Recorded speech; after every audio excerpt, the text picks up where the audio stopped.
Welcome to The Explainer. Today, we're diving into a really fascinating concept presented by the YouTube channel Bible Undefeated.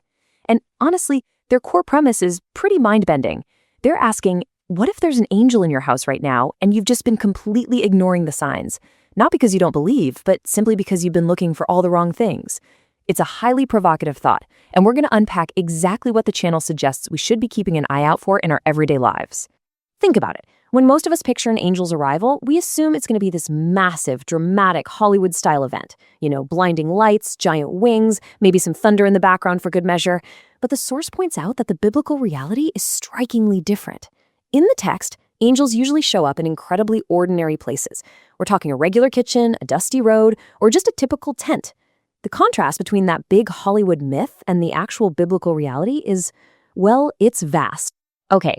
Let's look at a specific example the source uses to back this up. Take Genesis 18. According to the text, Abraham literally had no idea he was hosting angels until they were sitting down and actually eating his food. The channel uses this story to establish a really vital baseline for us.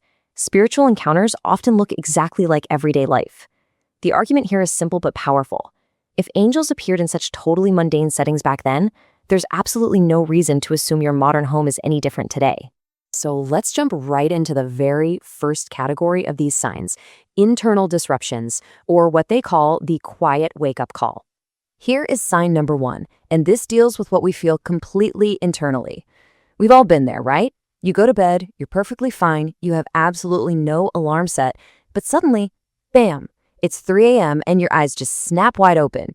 You feel completely alert, almost as if someone reached out and literally tapped you on the shoulder. Usually we just blame a weird dream or maybe a noisy neighbor, roll over and try to go back to sleep. But the source suggests there might actually be something more going on. The channel connects this nighttime alertness directly to scripture.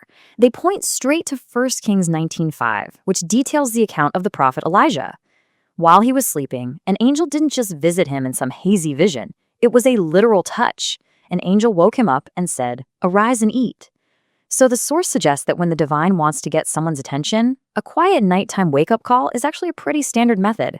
They advise that the next time this happens to you, instead of instinctively grabbing your phone to scroll social media, maybe try praying. Moving on to sign number 2, a sudden, completely unexplained wave of calm. Picture this scenario for a second. You are deeply stressed out. Bills are piling up on the kitchen counter, your relationships feel messy, your mind is absolutely racing at 1,000,000 miles an hour. And then, out of nowhere, this wave of profound peace just washes right over you. You didn't take a deep breath, you didn't do a meditation app exercise, it literally just arrived. Bible Undefeated explains that historically, angels operate by providing peace way before they ever provide an explanation. They highlight the story of Mary in Luke 1 to show this. When an angel appeared to her, her entire world was being flipped completely upside down. It was a terrifying, overwhelming moment. Yet the very first words out of the angel's mouth were, "Fear not." Peace was the absolute prerequisite to the message. So the source categorizes this sudden calm not as some random psychological coincidence, but as the literal delivery of the peace of God. As it's outlined in Philippians 4:7, it's a comfort that completely surpasses all human understanding. The argument is that angels act as ministers of God's comfort. So when they're near, this very specific, unexplainable peace naturally just follows them into the room. All right, that brings us to category number 2, external interventions. This includes ordinary strangers and close calls. Which leads us right to sign number 3, where things move out of our heads and into the physical world.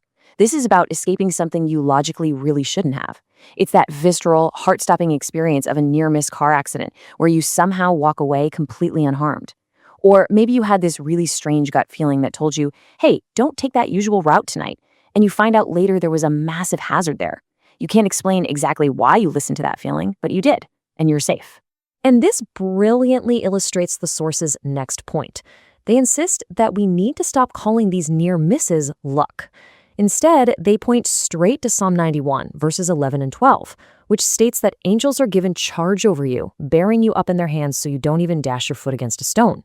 Based on this text, the channel argues that angels are literally described as catching you right before you fall.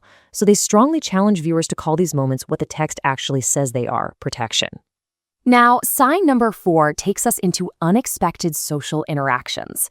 Think about it. Have you ever had a completely random stranger, someone you've never met before in your life, maybe just passing by in the grocery store or leaving a random comment online, say the exact words of encouragement you desperately needed to hear in that moment, a message that hit so close to home it almost brought you to tears and just felt entirely too specific to be an accident?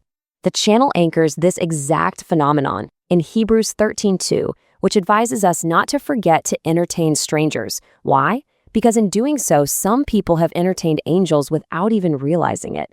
The concept here is just profoundly simple, but so impactful. Angels don't always come with visible wings, guys. Sometimes, the source says, they come holding a paper coffee cup, delivering the exact right word at the exact right moment. Okay, moving on to our third and final category, subconscious connections, focusing on the hyper-real dream. This is sign number 5. You wake up, your heart is absolutely pounding out of your chest, and the details of your dream remain incredibly sharp in your mind for hours, maybe even days later. It might have been a really vivid warning about something, or perhaps just an overwhelming, enveloping sense of being loved and protected. The channel notes that while most of us simply shake these off and go make breakfast, biblically speaking, this might actually be the most powerful sign of them all. See, Bible Undefeated takes dreams very seriously, leaning heavily on 2 major biblical examples. In Matthew 2:13, an angel appears to Joseph in a dream, warning him to flee to Egypt, and that's a dream that literally saves a life. Then in Genesis 28, Jacob sees angels in a dream and wakes up with the profound realization that the divine is present in that very place. The source's big takeaway here: the divine sometimes reaches out when the human mind is finally quiet enough to actually listen. So, let's bring it all together. Section 4, Ministering Spirits and the Ultimate Takeaway. When you really pull back and look at the whole shebang, the source maps these modern, seemingly random everyday experiences directly onto ancient precedents. From that sudden rush of peace to those incredibly vivid dreams, they provide a highly structured way of looking at everyday randomness through a very specific biblical lens. To anchor this entire framework, the source points to this foundational scripture from Hebrews 1:14. It outright asks if angels are not all ministering spirits sent to serve. The channel uses this text to make their ultimate claim: angels are not just fairy tales, and they aren't just cute holiday decorations. According to their interpretation of the text, they are real, they are active, and they are working on your behalf right now, sent specifically to serve. And because this explainer is all about practical application, they leave viewers with these 5 specific, actionable instructions. Next time you're awoken at 3 a.m., pray. When peace floods you out of nowhere, actively receive it. When you survive a close call, reframe it and call it protection. When a stranger says exactly the right thing, say thank you. And when you have one of those hyper-real dreams, take the time to actually write it down. Which leaves us with one absolutely crucial, provocative question drawn directly from the source material. Are you paying attention to the ordinary? The channel Bible Undefeated ultimately challenges us to look at our daily lives through a completely new lens, one where the divine isn't just found in the miraculous and the dramatic, but is actually hiding right in plain sight. It's a pretty fascinating perspective on how ancient texts can be interpreted to frame our modern lives. Thanks so much for joining me for this explainer, and I really hope it gave you something interesting to chew on today.